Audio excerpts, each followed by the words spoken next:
We will lose the election with Ruto even if we supported him as ODM. I am very clear in my mind. Because the people are clear in their minds on what a government is supposed to do. And for as long as you're not addressing those things, it doesn't matter. We lost an election with 26 parties. I remember I've said it here on this show, Manzo. Even the logistics of just sitting the principals here was a problem. We had, in one county, you have 3 principals.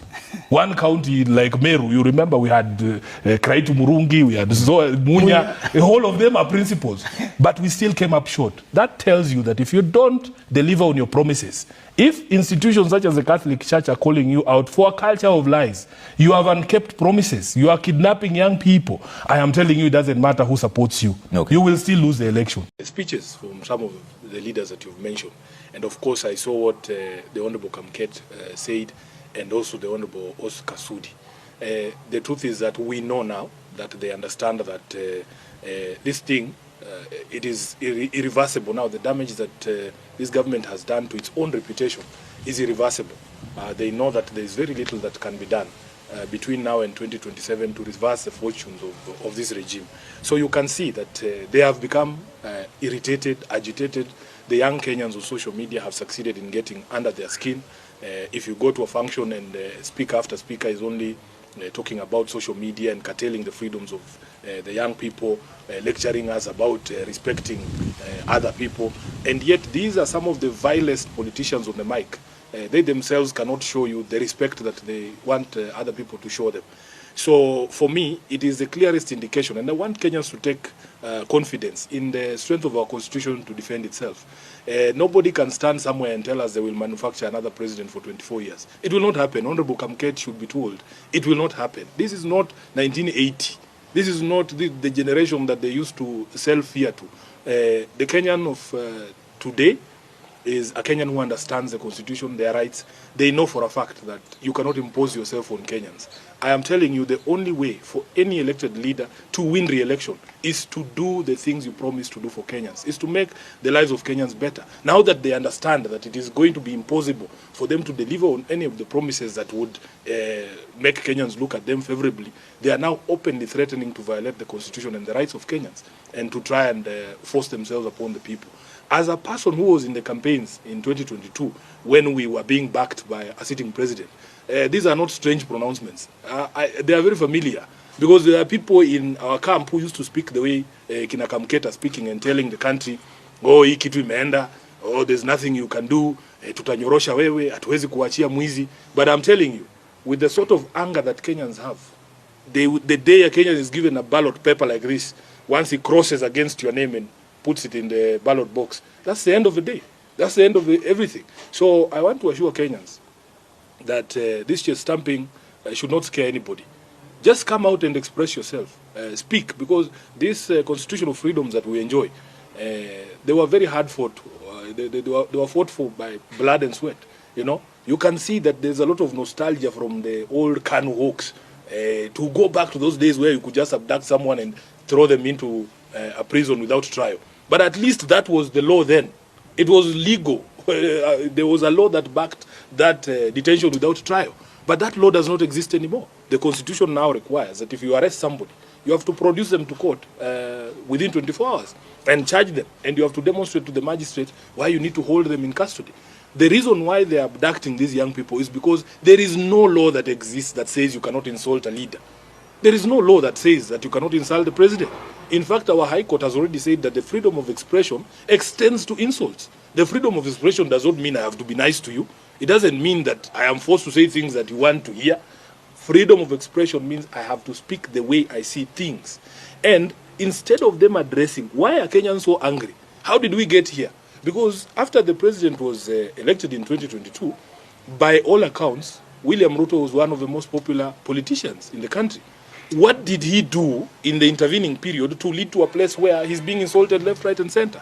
Instead of addressing those questions, the cause, they are addressing the symptoms.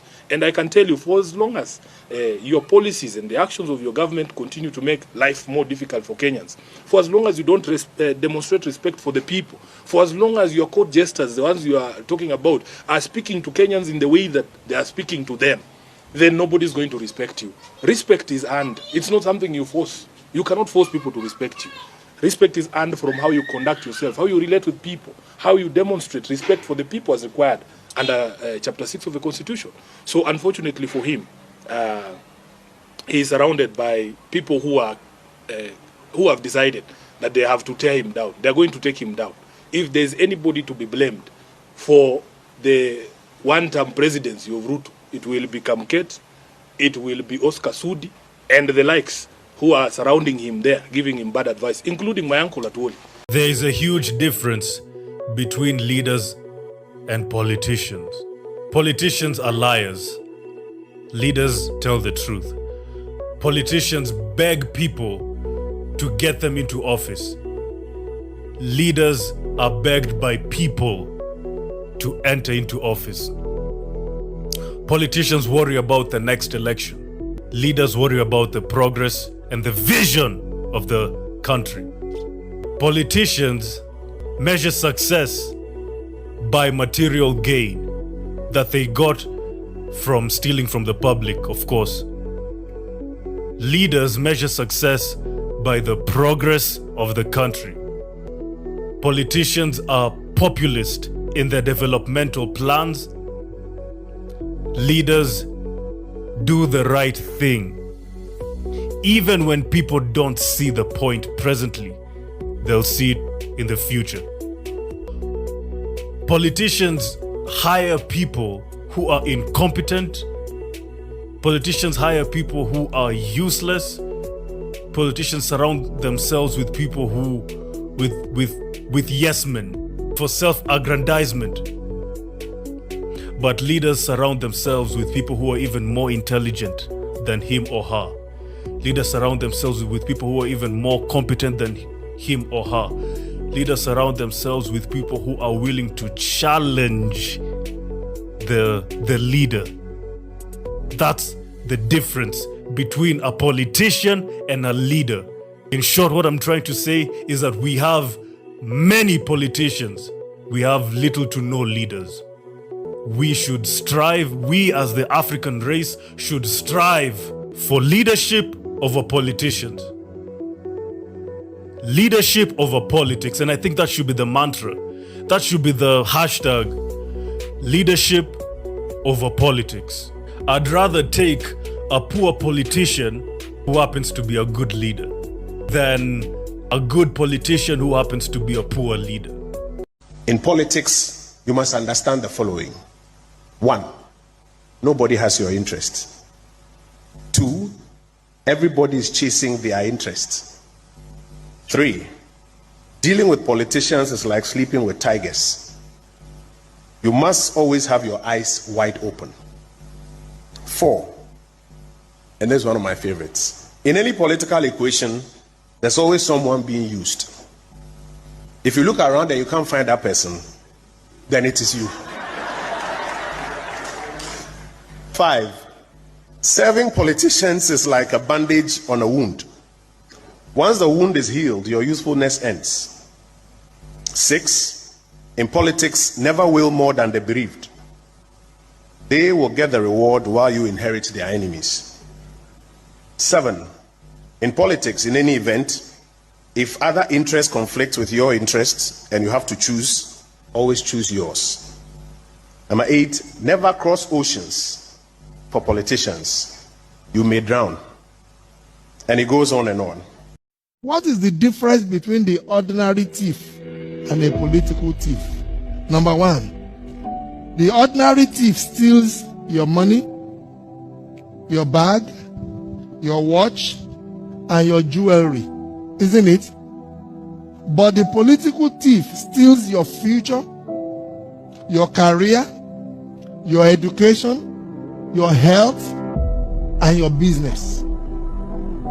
Number 2, the hilarious part is that the ordinary thief will choose whom to rob. But you are the one who choose the political thief to rob you. Because we choose them. We vote them. We blindly say we are not blind. Who is deceiving who?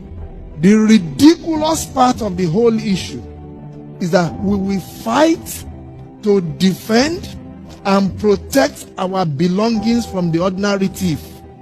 Is it not? But we fight each other to defend and protect the political thief. Is that not what we do? Thugs will be fighting themselves to protect those that are stealing our career, stealing our joy, stealing our health, stealing our success. What a shame. What a travesty. Calls for us to think and think deep. That there will come a time when black people wake up and become intellectually independent enough to think for themselves, as other humans are intellectually independent enough to think for themselves. Then the black man will think like a black man, and he will feel for other black people. And this new thinking and feeling will cause black people to stick together. And then at that point, you'll have a situation where when you attack one black man, you are attacking all black men. And this type of black thinking will cause all black people to stick together. Mukirudi Januari, simutaenda Christmas. Mukirudi Januari, mutakuta hii barabara imekamilika. What do you think of Sifuna, though? What do you mean? He's a senator. Yeah, but... So why should I say anything about a senator? I'm not interested in becoming a senator of Nairobi. Right? Okay. Unless you ask me about a specific thing, I don't think I should just be saying things about people. No. If he is to be, is he worthy to be elected for even a bigger position? I mean, he's a Kenyan. He can run, right? No, running, yeah. But election is about voters. It's not about Miguna. I'm not the one who elects. But in terms of academic qualifications, he's qualified. And he's a Kenyan. He has reached the age where he can run for any office, just like me and you. Okay. Yeah. But he's not like the other ones you've mentioned. Clearly not. You can't compare Sifuna to Babu. They're not of the same class. Sifuna actually went to school properly. He did not steal and did not threaten teachers to give him marks. Babu did. Okay. All right. In this life or the next, I assure you, Trevor, we will see a headline of ex-CS Kindiki crying about police raiding his house. It will happen because that is the seed that he has sown. And because he's a believer in the Bible, he knows you must reap what you sow. You do unto others as you expect to be done to you. It is only a matter of time. Sifuna once said, Part 4. I will never abandon the people. Bishop, kitu kimoja ambacho kilifanya watu wa Nairobi wanichague, walisema niko na mdomo. Najua Kizungu, najua Kiswahili, ikishindikana natumianga Kiluya. If you are unable to engage us, please remove the police so that we can deal with you straight, mundu kwa mundu. Akiweka nywele, munataka ushuru. Akigongwa na boda, munachukua ushuru. Jameni. I have not named anyone. I have just said that we have come to accept that in this house, we will have to be content with very serious acute short-burn syndrome by some people on the majority side. In fact, our interest here is to debate things soberly. But if the environment does not allow for us to debate soberly, we will act the way these short men want us to act. We will be short like them. Kila wakati munaingia kwa mkutano, agenda ya kwanza baada ya maombi, munaenda kwa unga. Maombi, unga. Mkutano ikiishia hapo ni sawa. You are not a short man. Why are you heckling? Stop heckling. You know, I was being told that the rumor is that they think the sufuria I was carrying in Kibera I stole from a Mama Mboga. Senator Sifuna, your time is up. My mic is still on. Maandiko yanasema moto mkali zaidi kule Jehanam umetengewa watu ambao wanaona ndugu zao wakipotea na wanapiga makofi wanasema uko sawa. Mheshimiwa Tomo Jenda, mimi nasikia watu wakisema hapa mambo wanataka wakupee sijui nini. Azma yako ya kisiasa itatimia tu iwapo utakuwa ndani ya chama cha ODM. Hawa wakora wanakudanganya ati sijui ingie kwa serikali, sijui uende wapi. wanataka uanguke kura 2027. Na kwa sababu mama yako yuko hapa, kwa heshima ya mama yako, wacha nikuwe rafiki wako wa kweli, nikuambie ojenda, ukikanyaga nje ya ODM kiti ya Kisumu hakuna mahali unaona. Niseme nisiseme, tuambiane ukweli. Bishop, umesema hapa hii hewa tunavuta ni bure, lakini vile hawa watu ya tangatanga wanaendelea, hii hewa haitakuwa bure kila siku. Iko hapa siku mbele tutakuja kuwekewa ushuru ya kupumua. Na kwa sababu bado ni bure, wacha nitumie hewa yangu yeo ya bure kabla Zakayo anifikie. Mimi nataka niseme, nilisikia MC mmoja hapa akisema ati ametuona tumeingia pamoja na kina Cheruyot, ati tuko pamoja. Hatuko pamoja. Sisi watu ya ODM tuliangalia vitu inafanyika na mandege hii Kenya, tukaambiwa Sifuna, ukiingia ndege hakikisha kuna mtu ya UDA pia ameingia hiyo ndege. Ndio kama kuna hasara, kama kuna hasara itapatikana, ODM ipoteze, UDA ipoteze, tutoke draw. Ndio maana nimekuja na Cheruyot, hatuko pamoja. Mtu asikudanganye bwana. Niseme nisiseme, Mheshimiwa Ochanda, nimekuangalia hapa mbele ukizungumza nikashangaa kama huu ni ule Ochanda nilikuwa naona chungwa hausakilia juu ya tiketi ya chama cha ODM.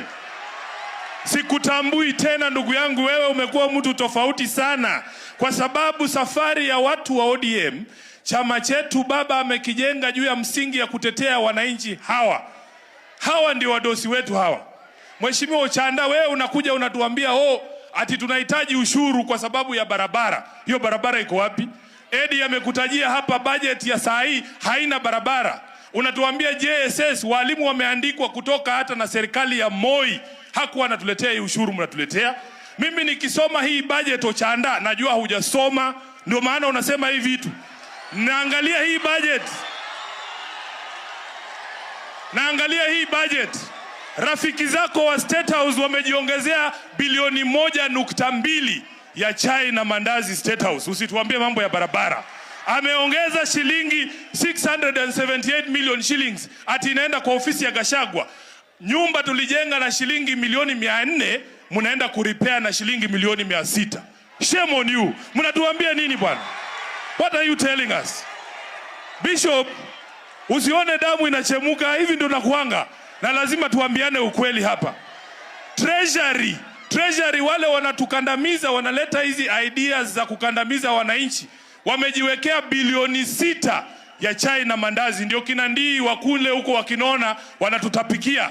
Wanasema leo ati nyinyi mtaongea tu kwa mtandao halafu mtanyamaza, kwa sababu ndiye anajua pale Treasury amewekewa polisi na huyu PS Raymond Omolo. Wale walikuwa wanatupiga tear gas, wanachunga Ndii.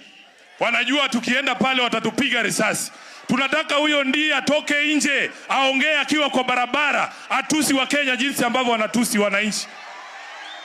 Yaani hii serikali imekuwa mbaya mpaka watu kama Rigathi Gachagua wanaanza kukaa kama watu wazuri.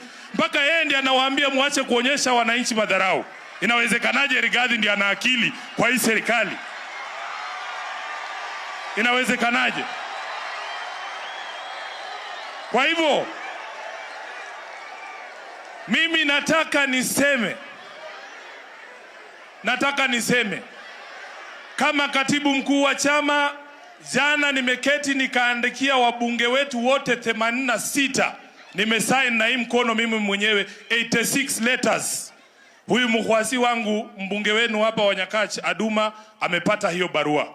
Kama chama tumesema kuanzia Tuesday hakuna safari za nje. Mnakaa kwa bunge mpaka huo mswada muhakikishe kwanza mmeangusha huo mswada, kwa sababu unakandamiza wananchi wetu. Tunaelewana? Na tunataka viongozi walioko kwa serikali wajue kwamba ukiwa kiongozi wa kitaifa, wewe ni kiongozi wa kitaifa. Ukiwa naibu wa rais na kila wakati unazungumza lazima nikuwe na demu yangu Mkikuyu aniambie ile kitu unasema, wewe ni rais kweli? Kwa nini usiongee Kiswahili? Mheshimiwa Walo, na wewe PS, resist the urge from the public to make you local leaders. You are not a leader of Nyanza. You are a PS or internal security for the whole country. I want to see you in Bungoma. I want to see you in Kwale. Mheshimiwa Walo, you are not a CS for these people of Nyanza. You are the CS for the Republic of Kenya. Let us see you in other places as well. Na huyo Rigathi awache kuomba kwa mlima peke yake. Hata hapa kwa maji huwa tunaomba na Mungu anatusikia. Asante sana, Mungu awabariki. You see, Trevor, these positions that we hold are not, they are not permanent positions. I don't think that it is written anywhere that Sifuna must be the senator for X number of years. No. I am happy and honored for the 5 years that I've been given. I'm not here campaigning for re-election. You are not re-elected depending on your tribal math or whatever it is you're doing. You're re-elected because you delivered on your promises, you served the people, you made the lives of the people better. Ojenda must know that Sifuna is not dying to be re-elected. I can very well go back to my practice as a lawyer. Honorable Ojenda. I am telling you this. Do you want to resign? So you cannot. No, we're talking about you making these claims about. You can just speak your mind without having to think about who will like it or who will not like it. Because that is the truth. That is who I am. I've always been like this. Did I start this tribal mass with Manzo? Trevor, I tried speaking my mind and so expelled me from audience. What you do, Ojenda. and when you say you defeated us, you see, as a leader of a political party and the deputy SG of Wiper is here, we as political parties have struggled a lot with the law on keeping discipline within the party. But the one institution you will not defeat, Ojenda, is the people. And I told you this in Kisumu. When you go back, and I'm happy Trevor was there, when you go back to 2027, we will remind you, the people will remind you of you bragging here how you defeated Raila Odinga's party in court because of the shenanigans with the judiciary. I am telling you, you will not defeat the people. You will not defeat the people. You'll be honest with the people, and the people will re-elect you. So it doesn't really matter for me, Trevor. As I've said, you know, there are people who keep saying, by the way, in all the 8 years, for all the 8 years I've been SG of ODM, every single day I've been threatened with being kicked out as SG of ODM. And I'm still here, 8 years. Is there a threat of kicking out? This is what guys do. Every time you speak freely, like the way that I do, I say, he's on his way out. On his way out where? I am in ODM to stay. I am in ODM to stay. And there is nobody who was anointed to remain in any specific position forever. I don't intend to be the only SG ODM has. There can be other people. If the heat becomes too much, will you resign? That's what I'm telling you. It doesn't matter. You can't look at everything from a position of what you will lose. Can you just be yourself and speak the truth? So it is not about losing the Senate of Nairobi or losing the SG seat. At the end of the day, these positions are not for anyone. They are for the people. If the positions become untenable, will you resign? How will they become untenable? Because I am the person who is right with the membership of the party and the values of the party. Unless I go against the values of the party. Every single thing that I say has been said by Raila Odinga, and he himself has confirmed here. He had it. Baba said we must retain our identity as ODM. All right. That is my job as SG. Manzo, before, you had mentioned... Wacheni tu mimi niseme na mapema. Ndio kama kuna list na andiko mniweke kwa list.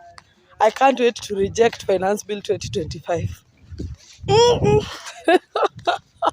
I can't wait because I know it will be something absurd. It will be something mental.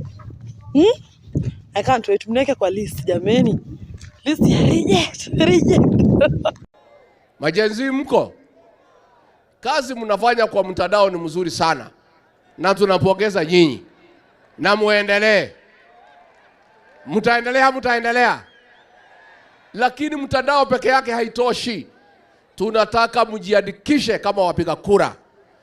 Wale watu ambaye watakomboa Kenya hii, wenye kuamua Kenya itaongozwa namna gani, ni hao majenzi wetu mwaka wa 2027.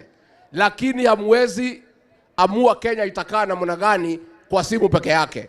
Lazima mchukue vitambulisho, lazima mjiandikishe kama wapiga kura. Siku hiyo ikifika muamuke saa 9, muungane na sisi na wengine, tuende pale kwa debe, tutafute uongozi wa maana ambaye utaheshimu wa Kenya, utaheshimu demokrasia na utakubali kufanyia kila mtu maendeleo. Tumekubaliana majenzi? Now Okay. Why do you want Ruto gone? We want Ruto gone because he is killing innocent people. He's wanting to pass the Finance Bill 2024. He's putting tax on sanitary products that girls can't even buy. He can't go to school. He's corrupt. He's taking the money. He needs to go. Yes. Get out. If you're going to raise anything, start with your hairline. Nice. Control, Alt, Delete, Ruto. The drunk did better than you. Drunkard did better than you. Nice. Mungu nguvu yetu, itoe Ruto Kenya, hata kama angalau na jali. Sisi Kenya tumechoka na Ruto, maisha imetuharibikia, analipisha mpaka sodo ya wamama. Pure kabisa Ruto. We don't like you, go home. Sasa tafuta kiongozi ambaye anapenda mwananchi na anapenda kijana kama. They want to be described as honorable even when they are horrible. They acquire things which they have not worked for. They promise us things that they know they will never deliver. And there is no shortage of such men and women in the African continent. Now the next election, yes. Unajua hawa ndio watakuwa nasema fagia wote ama mtasema namna gani? This generation, yes, they use their might because they didn't vote. The largest vote in the last election.